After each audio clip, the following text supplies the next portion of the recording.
Hi friends, இதுக்கு முன்னாடி TNPSC எக்ஸாம்ஸில் human rights அதாவது மனித உரிமைகள் சம்பந்தமாக கேட்கப்பட்ட கேள்விகளை தான் இப்போ நம்ம பார்க்க போகிறோம்.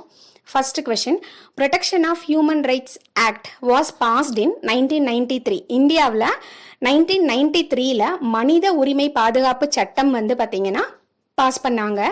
இதோட திருத்தம் 2019 கொண்டு வரப்பட்டுச்சு.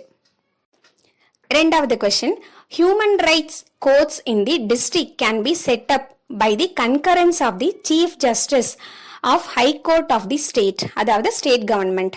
என்ன சொல்ல வராங்கன்னா, மாநில உயர்நீதிமன்ற தலைமை நீதிபதியோட ஒப்புதலோட மாநில அரசாங்கம் மாவட்டங்கள்ல மனித உரிமை நீதிமன்றத்தை அமைக்க முடியும் அப்படின்னு சொல்றாங்க. An advocate of 7 years experience may be appointed as a special public prosecutor for a human rights courts. மனித உரிமைகள் நீதிமன்றத்திற்கு 7 வருடம் அனுபவம் கொண்ட வழக்கறிஞர் ஒருவர் சிறப்பு அரசு வழக்கறிஞராக நியமிக்கப்படலாம். The Universal Declaration of Human Rights was adopted on 1948 December 10. December 10 human rights day அப்படின்னு நம்ம செலிப்ரேட் பண்ணிட்டு இருக்கோம்.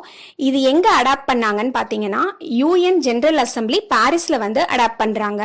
இதை யூடிஹெச்ஆர் அப்படின்னு ஷார்ட்டா நம்ம சொல்லுவோம். இதுல மொத்தமா 30 ஆர்டிகல்ஸ் இருக்கு.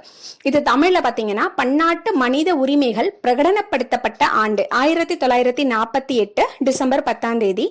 டிசம்பர் 10 மனித உரிமைகள் தினம் ஏற்கப்பட்டது ஐநா பொதுச்சபை பாரிஸ்ல. இதை யூடிஹெச்ஆர் அப்படின்னு ஷார்ட்டா சொல்லுவோம். இதுல 30 விதிகள் இருக்கு.